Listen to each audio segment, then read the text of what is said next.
성도 여러분 안녕하세요. 말씀 묵상 리바이벌입니다.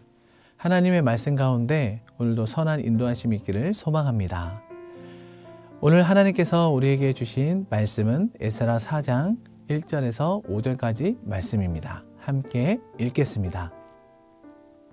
사로잡혔던 자들의 자손이 이스라엘의 하나님 여호와의 성전을 건축한다 함을 유다와 베냐민의 대적이 듣고 스룹바벨과 족장들에게 나와 이르되 우리도 너희와 함께 건축하게 하라.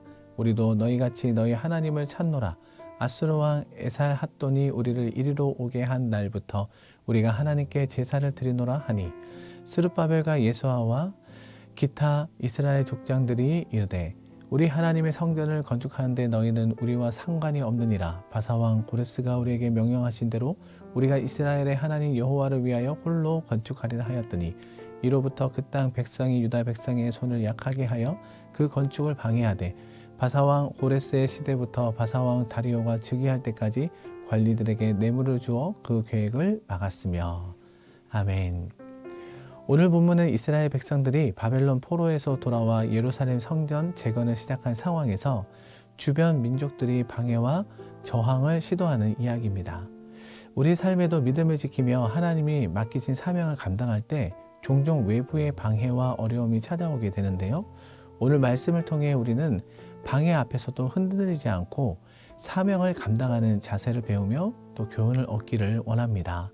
본문 1절, 2절 말씀에 유다와 베냐민의 대적들이 이스라엘 백성에게 접근하여 같이 도와 성전을 재건하자고 말합니다. 대적인데 마치 친구처럼 속이며 다가옵니다. 원래는 돌아온 유다 백성들이 자리 잡고 하나님께 제대로 예배드리는 것을 방해할 의도였지만 친구처럼 속이며 다가와 자신들의 영향력 아래에 유다 백성들을 놓고자 하였던 것입니다. 이렇게 되면 돌아온 의미가 없어집니다. 그러나 이럴 때 이런 유혹을 뿌리치기가 참 어렵습니다. 연약할 때 가장 어려운 것이 강력한 압박을 견디는 것보다 오히려 분별이기 때문입니다. 연약할 때일수록 자신을 보호해 줄 것들이 없기 때문에 되도록 편한 길, 또 무리 없는 길, 갈등 없는 길을 선택하게 됩니다. 하지만 평탄한 길인 줄 알았던 그 길이 더 안 좋은 길이 되곤 합니다.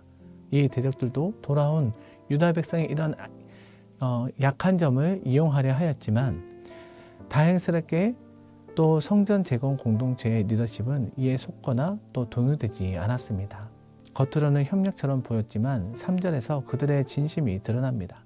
그들은 이스라엘을 방해하려는 계획을 가지고 있었고 결국 진정한 의도가 드러나죠. 우리에게도 유사한 상황이 있습니다. 겉으로는 친절해 보이는 유혹이나 조언이 사실은 하나님이 맡기신 사명을 방해하려는 시도일 수 있습니다. 우리는 하나님의 뜻을 분별하는 눈이 필요합니다. 그리고 본문 4절과 5절 말씀에 보면 이제 그들이 속내를 드러냅니다. 사실 그들의 관심사와 목적은 하나님도 아니었고 하나님께 드리는 제사도 아니었습니다. 오직 그 땅에서 자신들의 권세와 또 실리를 유지하는 속셈이었습니다. 은밀히 파고들어 예배 공동체를 무너뜨리려는 수법이 먹히지 않자 이제는 압박을 주는 것으로 방법을 바꿉니다. 4절에서 손을 약하게 하다라는 의미는 의지와 의욕을 감퇴시킨다라는 뜻입니다. 즉 길을 꺾다라고 할 수 있을 것입니다. 그리고 건축을 방해하다 해서 방해하다 원어는 놀라다, 두렵게 하다라는 뜻으로 물리적으로 방해했다는 의미보다는 심리적 공포심으로 방해했음을 알 수 있습니다. 함께 하자며 친구처럼 굴던 사람들이 갑자기 태도를 바꾸어 심리적으로 압박을 주고 위축되게 하는 것이죠. 심지어 5절에서 보듯이 관리들에게 뇌물까지 주어 성전의 재건을 막았습니다. 주변 민족들이 방해하기 위해 그를 보내고 바벨론 왕에게 보고를 하는 장면이 나옵니다. 외부의 압력과 거짓 보고에도 불구하고 이스라엘 백성은 하나님 맡기신 일을 멈추지 않았습니다. 우리에게 적용해 본다면 신앙생활에서도 외부의 방해, 조롱, 또 오해가 있을 수 있지만 하나님이 맡기신 사명 앞에서 흔들리지 않아야 합니다. 우리의 중심을 하나님께 두고 말씀과 기도를 묵상하면 방해 속에서도 흔들리지 않을 수 있습니다. 모든 조언이나 도움, 제안이 선한 것은 아닙니다. 하나님의 뜻에 합한지 판단하는 지혜가 필요합니다. 방해와 반대가 있어도 하나님이 맡기신 일에 흔들리지 않아야 하는 것이죠.